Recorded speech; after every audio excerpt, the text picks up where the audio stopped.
I've seen people that have had, really horrific experiences earlier in their lives that have gone on to create some of the most beautiful lives and some of the most beautiful relationships.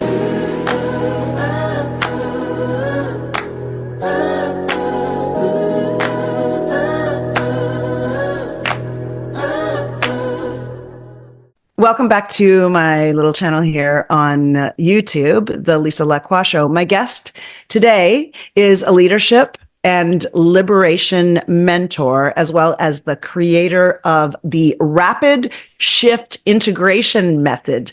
Welcome to the LaCroix Show, Julia Phoenix. Oh, thank you so much for having me, and thanks for that introduction. I'm super excited to be here. I love that your name is Phoenix, and I Yeah. can't remember exactly the history of that, if that's the name that you chose or that you came in with.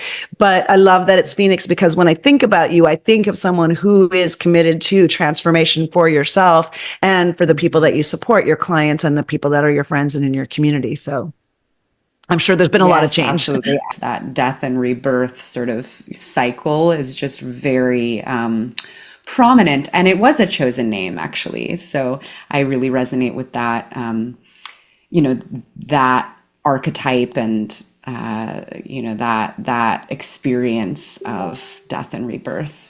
Death informs so much of how we live our lives and so much of Yeah. how we change and grow. I don't think it's very known in our culture or very celebrated or recognized or presenced very Yes. often, but such a missing opportunity for us to claim it and to know it and to explore it.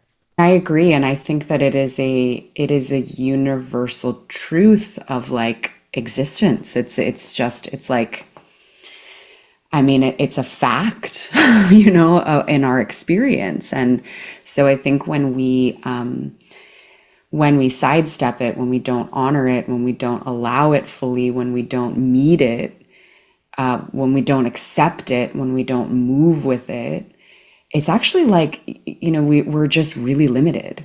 I usually start my conversations, and you might remember this from our conversation on the Superpower You podcast, with something from your childhood or something that you think has informed who you are. Is there something that you think of now from this perspective in 2024 that has informed who you are now? There's so much, and really just to speak into what you were saying, like I think it's a commitment at the core to truth above everything else. And truth is deeply transformative, you know? So wherever there have been illusions in my life, wherever, there's just stuff that isn't quite hitting that frequency of truth, I have been called to walk away from that again and again, or to acknowledge it again and again. And I think truth and transformation are very deeply linked. And so just on that note, and my story, but I did grow up in a spiritual cult, and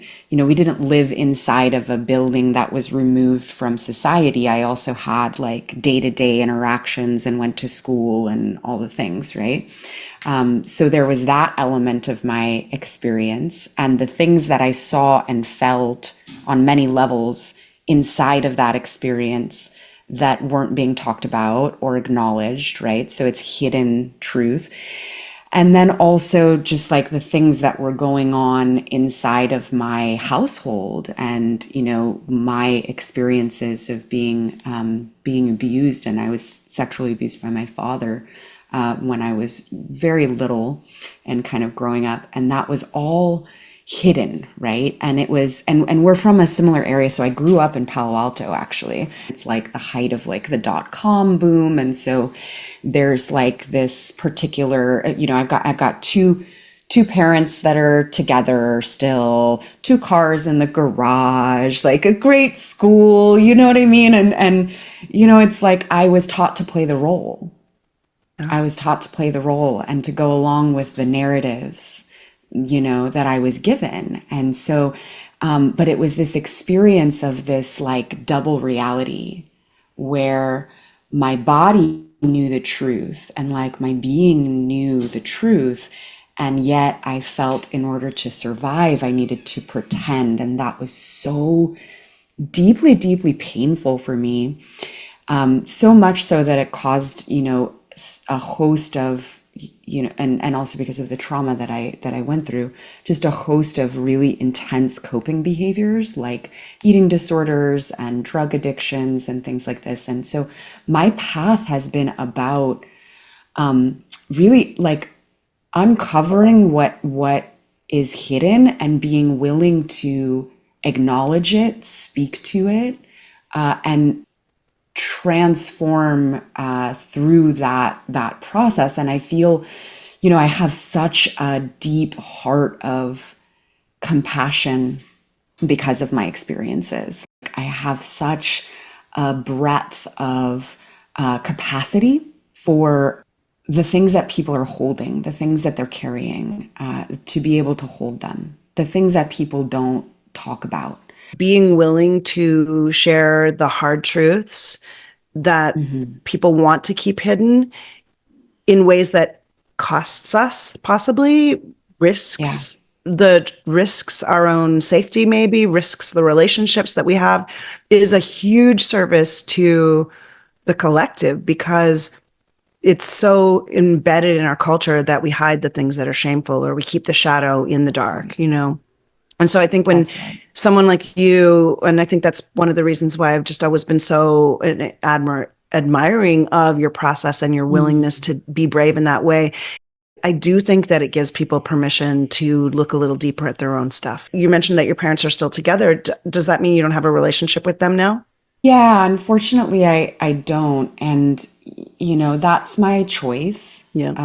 That's a choice that I made about 8 years ago. And, that also can change. I'm totally open to things evolving and changing when it comes to my family members, but it's just something that has been needed. And it's really interesting. Like sometimes I feel the potential impact on my other family members for sharing my story in the way that I do. I never name people's names, and Hmm. I don't have the same last name as I used to. And so, but I'm sure that there are people who, it's like are connected to them that have come across what I'm sharing. And I have a lot of compassion for that.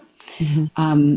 And I have struggled with it. At the same time, it's like what's more important to me? Is more important to me protecting them? Is that more important to me? Or is what's more important to me not only my own healing process, which it's been incredibly, incredibly important for me personally to share things at the level that I do. I don't believe that that's necessarily a part of every person's healing process with stuff like this. Some people choose to be way more private about what they disclose, and I 100% honor and respect that. Not everybody has to do it the way that I do it. But for me personally, it's been like, I don't know, just something that has I've been called to do in a public way. And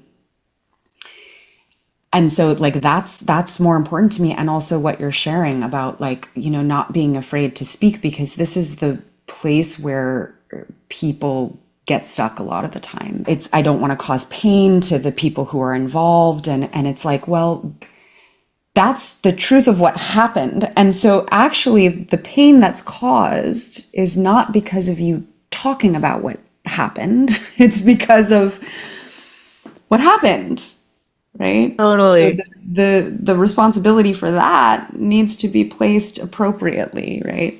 Thank you for sharing that, Mm, because mm, it's embedded into the experience of abuse and being the victim of, trauma at someone else's hands, is that you feel like you don't have the right to talk about it because of the impact it's going to have on them. Like that's the that's right. complexity of the humanity that you have, in that this is someone that you have a deep relationship with. And I really appreciate you naming that is the place where people get stopped at sharing their story, which sometimes also Mm, stops them from doing their own healing. But I yeah. really appreciate you sharing that is painful and a tough It choice. is. I mean, that's just real. Like, Yeah. this is still like this is something that I feel like unless you've been through something similar in your family, it's difficult to understand. But sometimes people are like, they don't get why I would care, Or Yeah. sometimes people are the complete opposite direction, are like, I don't get why you don't protect them more, or why Yeah. you would need to do this. Like, and it's like, it is so incredibly complex. And these are still people. You can actually love someone Yeah. on a certain level and have a full, picture of kind of the complexity of their humanity, Yeah. and also know that like there are things that they did, or choices that they made that had a really devastating impact. It's like it takes a lot of capacity, I think, specifically with when it's in your family, when it's in your family Yes. system, and you're growing up around, like, it's your day to day, it's the people who raised you. It takes such an immense capacity to kind of hold the and Yes.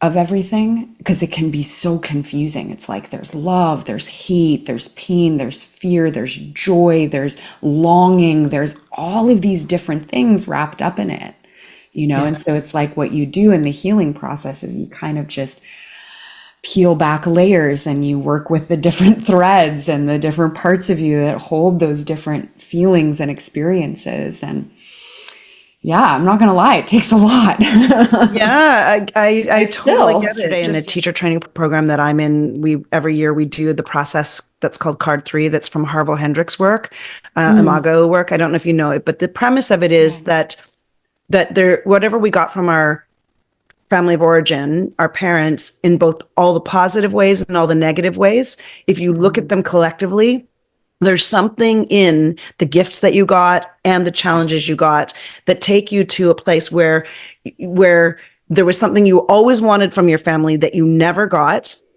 and that is sort of known as card 3. That thing that you always wanted but never got in your family of origin is the thing that you keep on seeking out in the world. And you keep on yes. finding relationships that keep on providing that for you. And that it's really hard to create a new relational story for ourselves away from what our card 3, always seeking that thing and never having it. And I know Yes. that you have created such a beautiful relationship in your life with a Yeah. partner in your life. Yeah. And so I don't know if you'd be willing to, on the spot, think through or improvise or just, think out loud on what the process has been for you in transforming whatever that was in your childhood, where maybe you were always seeking it, and how that has impacted and led you to being able to create a beautiful relationship. I know that's a really big question, but maybe just want to like It think out is, loud but on it's it with such a me. beautiful one. And I love the whole concept, because I deeply believe and perceive that what we what we're imprinted with, and kind of what we grow up around, like, it does create this patterning and kind of this contrast that informs our entire life journey. I mean, my master's degree is like human development, so like I'm always looking at like how the childhood informs the whole picture, the whole thing, because it truly does. And so of course I've sat with this for myself, of course I've reflected a little bit on it. And I think one of the biggest things, first of all, it's like, I mean, there is that element of truth and sovereignty.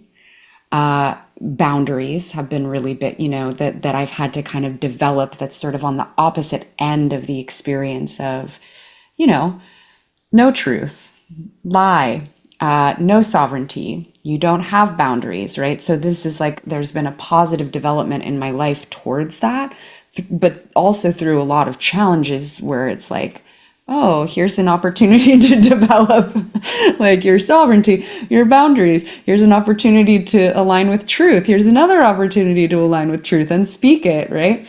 I think belonging, safety, and also the experience of the word that has come up for me before is the experience of being cherished. Mm, And to the opposite end of that was the experience and kind of the frequency resonance of being discarded.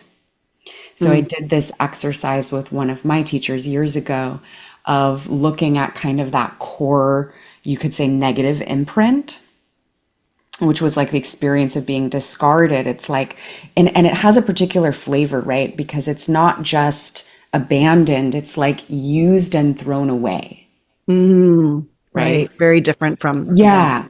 Yeah, nuance yeah. wise.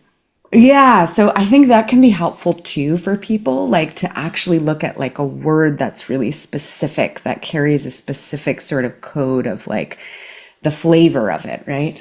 But I always wanted belonging, safety, and to be cherished, to be held and sort of like protected as well.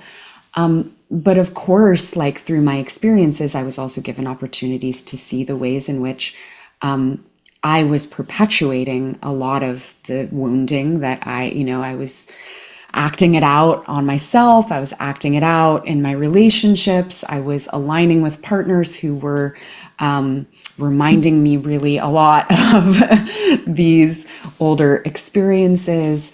And I think I did a very solid amount of work in order to come to a place where I felt more connected to myself, Mhm. and I felt a sense of maybe not 100%, maybe not all the time cherishing me, but a sense of like I have value, and I am kind of like worthy of being held in that way, of being seen as special and important and kind of taken care of in this way. And once I reached a certain point in that progression for me, I did line up with a partner who, I mean, he just like he thinks I'm the most precious like gem in existence. He would do anything to build infrastructures around me to protect me from ever being used, damaged, having my sovereignty interfered with, right? Or anything like that. And and yeah, I truly do feel belonging with him. I truly do feel safe with him. It is the exact opposite experience of my relationship with my father and my childhood. And he That's encourages me always. He's like really into truth and authenticity. And it's one of the ways we actually love each other in the relationship is like that commitment to like, you got to express what you need to express. And like, whatever that is, I will like fully honor that.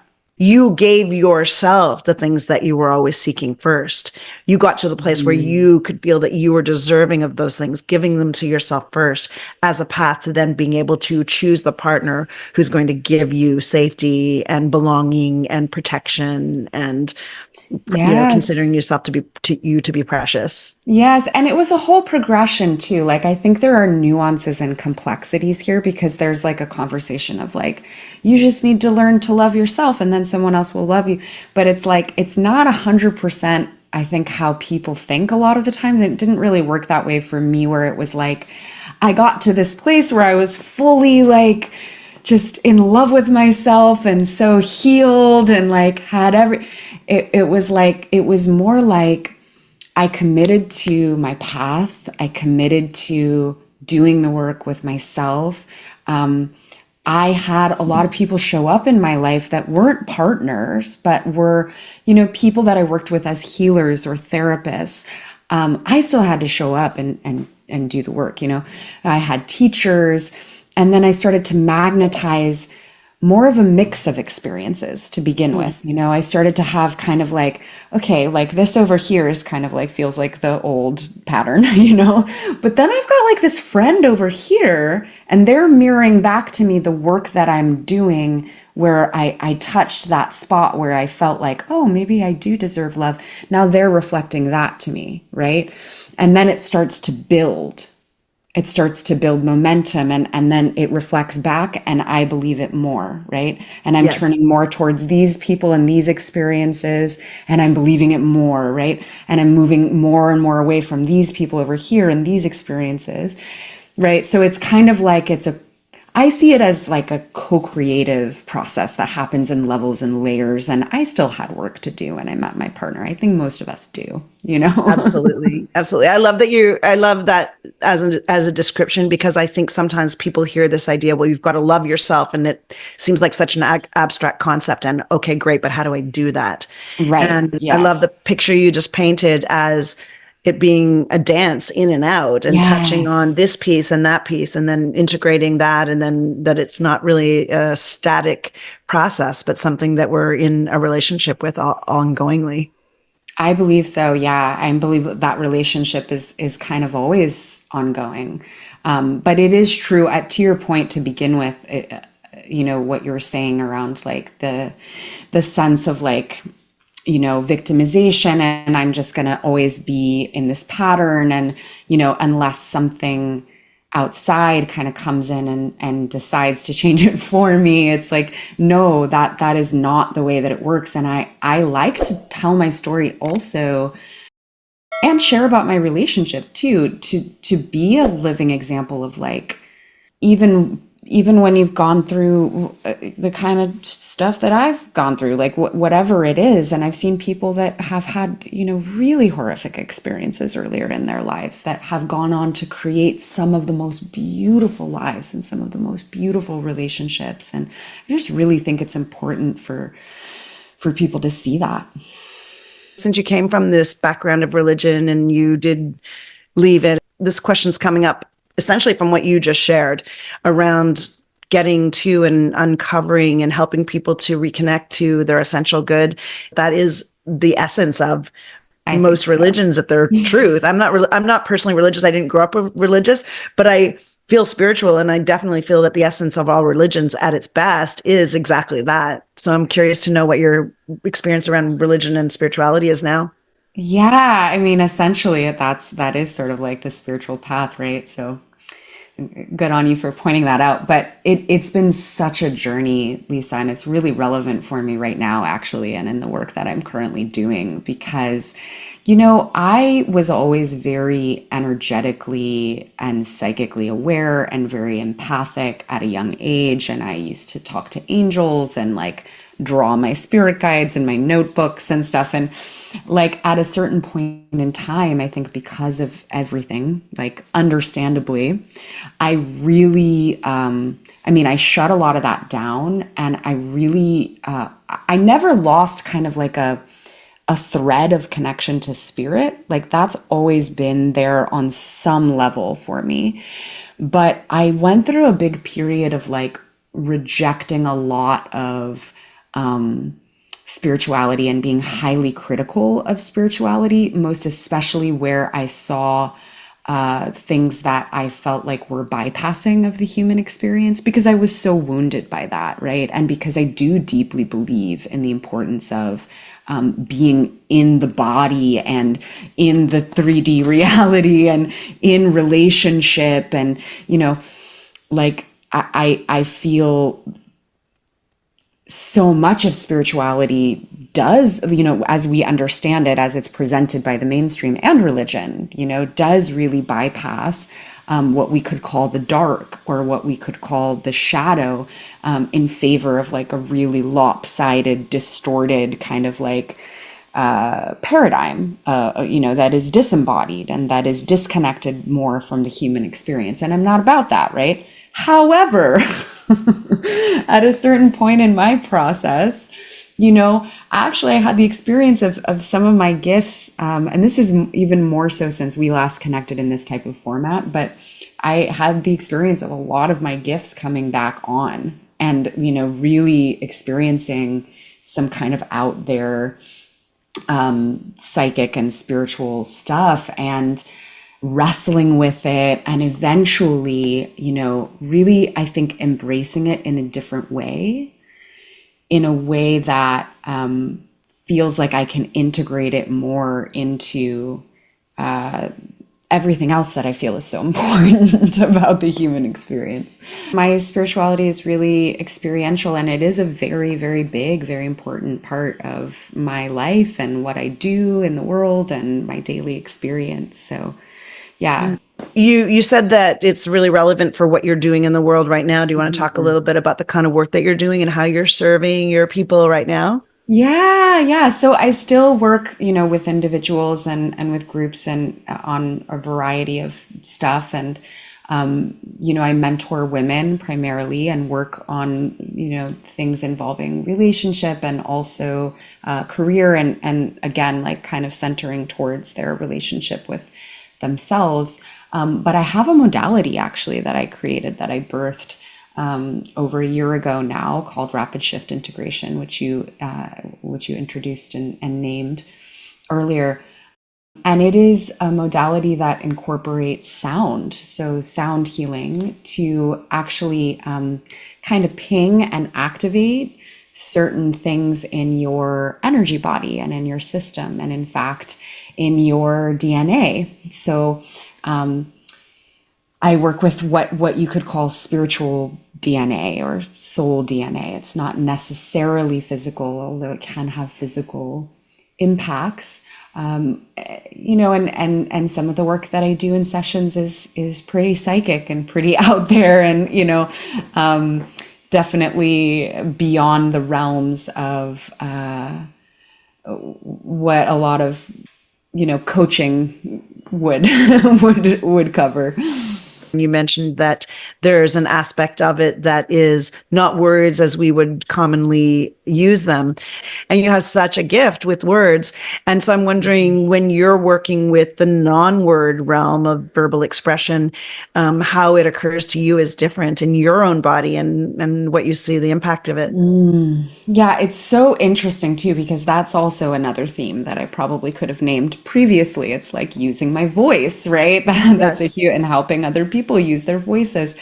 So, sometimes I am speaking English words too, because that's also an instrument, I think, that is healing. But so when toning, which is just like bringing sounds through, or singing, and it kind of sounds like sort of syllables that are chanted, or speaking what I call soul languages. Some people call it light language. You'll hear that term a lot. It's different in the sense that it just has less connection to the mind. Yeah. That's actually why I was asking, because that's what Yeah. occurred to me. Yeah, exactly. So it's just about the frequency. So there's also less mental interference, and there's less of a potential for people to get to hook on to a meaning and go into the Yeah. mind, and more of it just kind of cutting through on a frequency level.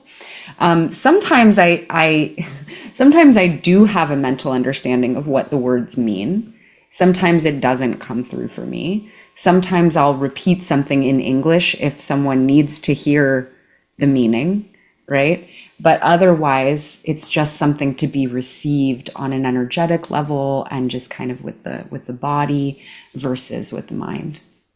Yeah, that makes a lot of sense to me. I've been thinking a lot myself these days, because I'm mostly a speaking coach, and I Yeah. support people in using their words and how they're showing up in terms of what words they're choosing, but also how they're presenting them. But then I've also been in a deep dive around masculine feminine polarity and Hmm. energetics, as well as embodiment and the feminine and masculine practices, breath work, and all those things. So how to bring words to an embodied experience, or how to bring embodiment to words. And I do think that there Yes. is sometimes a bridge where you almost have to remove yourself from the limitations of words, even though they're also so powerful. So again, such Hmm. an interplay between when to use words that can be very precise and very sort of delineated, because we have all these Hmm. meanings associated to them, and when to be in a pure embodiment, like expressive, energetic communication. So I love that Yeah. sounds like you're working in those realms and combining them. Yeah, and it's such an interesting place, to play. And if you speak to people who might identify as like channels, but they're speaking English, like I think it'd be really fun for you to maybe have somebody like that on your show, because, the embodied intuitive kind of element, like the fact that there is less mental interference, like I don't know, it's just such an interesting place to play in, because I think there can be levels of, depending on how we communicate. You don't even have to identify with a channel, but, when you're speaking and you're just not really thinking, it's just coming out. Exactly. Yeah. Versus like when you're really like okay, like what is the best word to, or some people do a process that is kind of like that, but it's more like what is the frequency match like of what I'm feeling? How do I match the correct word to the energetic that I'm feeling in my body? It's like so interesting. What I Yeah. translate that to mean for me is when you're speaking in a way that there's integration between what's in your body, how your body is feeling, and the Yes, words that come out. And sometimes that's almost like flow state. Like I think in terms of the idea exactly. of flow state, or like the way a musician might improvise music, or how dance comes Yes. through you, and how you can bring words in a way that is in that flow state. That's sort of the way that I Yes. translate what you just said. I So, love it. Yes, 100%. And when I'm in session, when I'm doing rapid shift, it's like completely flow state. It's that, right. which is Yeah, why I that love makes it. total It's so sense. nice. Is it on Zoom, or you do it in person? What's I the do it format, and on how does it work? Zoom. Yeah, I Yeah. do it on Zoom. So typically, like we get together and there's some intentions that are shared. There's some kind of focus, and then I actually just open up. So speaking of feminine, I mean, it's a deeply feminine process. It takes a lot of trust and surrender Yes. to actually just kind of open up to what wants to flow through in the session. And I go where I'm led, you know. It Yeah. just kind of flows through me, and then we reach a completion point and kind of come out. Most of the time people go into a state that's a little bit altered, or they feel a little out of it, come out, we talk about it and kind of unpack, and then they spend a few days integrating. And typically it's more about people just receiving. And I think that's also such a needed element. And it's different to some of the other processes that I've been trained in, where there's far more participation on the part of, the recipient. I do remember when I did a couple of sessions with you quite a few years ago that there was an aspect of that this is sounding familiar to. It wasn't toning, and I Mm, think it was not words, but I seem to remember that part of the process that I experienced with you was almost like an entrained verbal meditation type thing that yes, then we yes. integrated, and you asked me what came up from it and what occurred to me from that, something similar to that. Yeah, yeah, I guess there are some threads of similarity, right? And so, because that was more in the realm of the subconscious, I believe that we were Yes, working, right? that's right. But there's also an element of like having to get the conscious mind out of the way, and to Yeah, be able to go there. So, yeah, there's some absolutely. similarities for sure. Is there anything that we didn't touch on, just as a way of putting a little bit of a bow on this particular conversation? I'm going to guess at some point we're going to talk again. And Oh, I is hope anything, so. yeah, anything that I didn't ask you about that you feel is really relevant right now, or the world needs to know, or that you feel is up for you in your process or in your Oh, work? one thing that's been coming up for me and that I keep kind of talking about with people and thinking about is like this element of self-trust and discernment, and like this need to return to our own channel of knowing, even in the spiritual world and as well as in the personal development world, which I know you're very much a part of. There is so much information, and especially now, right? And on the internet, I mean, it is unprecedented and it is absolutely wild. Like the amount of information that is out there that is just like constantly streaming. And if you want an answer to something, you just go on, go, what am I supposed to do with my life? And then there's like 80,000 different results. I mean, I had this spiritual experience. What did it mean? And then, or you're listening to coaches or healers or mentors or teachers. And I am a huge proponent of that. Like, I don't know if you know human design, but I'm a 5-1 in human design. And so that the one line is like, essentially all that means is like, I do like information and I'm meant to study information. Like there's a part of me that really loves like learning in this way and intaking information.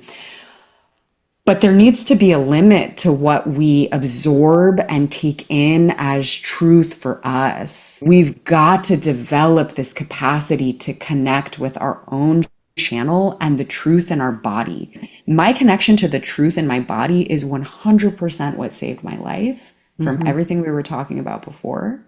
It's 100% what's guided my decisions. It's 100% how I'm able to do what it is that I do with my modality or work with people. It's just everything.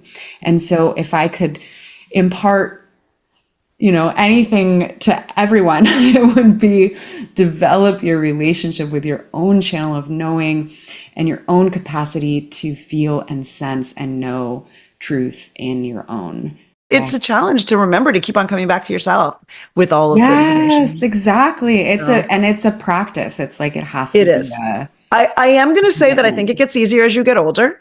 Mm, I feel like that there's a certain decade progress that occurs that's yes. just part of our journeying where we get more and more information and more reminders and more confidence in trusting ourselves as the processor of all the information and then choosing our own sovereign way. Absolutely. I can say for me now at 38 versus when I met you at 28, it's definitely a big difference there. So I Yeah, can see that for myself, and I'm sure that continues to deepen over time. absolutely. I'm Mhm. going to put all the information about how to connect with you in the show notes, but is there anything in terms of the audio version that we should name in terms of where people can find and follow you? Yeah, juliaphoenix11.com. 11 is spelled out like the word, not like the number, and Julia Phoenix 11 on Instagram and Facebook. Thank you so much for spending the time with me. I always so enjoy our conversations and just learn so much from you and revel in your wisdom and beauty and Oh, thank you. insight. I enjoy it so much too. Thank you for having me on, Lisa. It's so fun. Please follow the channel and you can watch some other videos here and here.